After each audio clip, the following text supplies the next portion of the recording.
حضرت شیخ سعدی شیرازی رضی اللہ تعالیٰ عنہ نے اپنی مشہور زمانہ کتاب بوستان کے دیباچہ میں ستائش پیغمبر صلی اللہ علیہ وسلم کے عنوان سے حضور نبی کریم صلی اللہ علیہ وسلم کی بارگاہ مقدسہ میں 31 اشعار میں مدح سرائی فرمائی ہے، جس میں آپ صلی اللہ علیہ وسلم کی مدح سرائی کے ساتھ ساتھ درود و سلام صحابہ کرام، اہل بیت اور اولاد بنی فاطمہ کا بھی تذکرہ فرمایا ہے۔ میں ان میں سے چند اشعار آپ کی قبر مبارک پر بھی موجود ہیں۔ یہ دیکھیں، اگر آپ کو لکھے ہوئے نظر آ رہے ہیں، یہ اس کا پہلا شعر ہے اس نعت مبارک کا: کریم السجایا جمیل الشیم نبی البرایا شفیع الامم امام رسل پیشوائے سبل امین خدا محبت جبرائیل شفیع الورا خواجہ بعث و نشر امام الہدا صدر دیوان حشر شفیع مطاع نبی کریم قسیم جسیم نسیم وسیم نعت پسندیدہ گویم ترا علیک السلام اے نبی الورا۔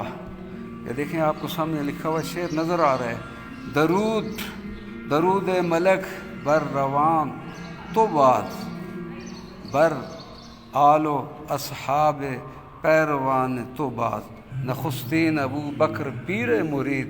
دیکھیں، اس میں آپ نے چاروں خلفائے راشدین کا ذکر کیا ہے: عمر پنجہ بر پیچ دیو مرید، خردمند عثمان شب زندہ دار، چہارم علی شاہ دلدل سوار، خدایا بحق کے بنی فاطمہ۔ یہ دیکھیں، جن کے یہ اپنا کلام ہے، یہ ان کی قبر مبارک پر یہ لکھا ہوا ہے۔ دیکھیں، ہمارے یہاں سے تھوڑا سا غلطی سے پڑھا جاتا ہے، یہ میں آپ کے سامنے پڑھتا ہوں۔ دیکھیں، خدایا بحق کے بنی فاطمہ کہ بر قولم، دیکھیں یہ سعدی کا اپنا شعر ہے کہ ہمارا پڑھا جاتا ہے کہ بر قول ہے، کہ بر قولم ایما کنم، ہمارے یہاں کنم پڑھا جاتا ہے، کنم نہیں، کنی خاتمہ۔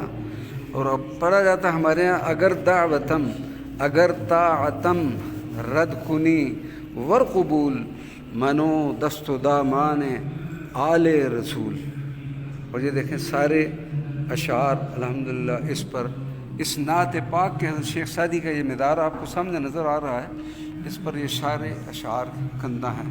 اور یہ آخری شعر جو ہے اس نعت کا، وہ کچھ اس طرح سے ہے، اور یہ اس پر لکھا ہوا ہے: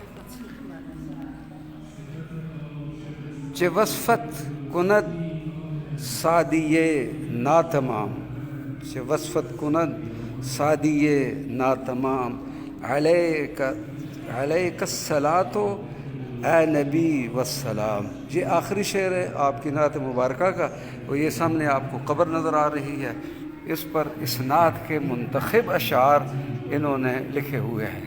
الحمدللہ آپ کی بارگاہ میں یہ اشعار پڑھنے کا بھی شرف ہے۔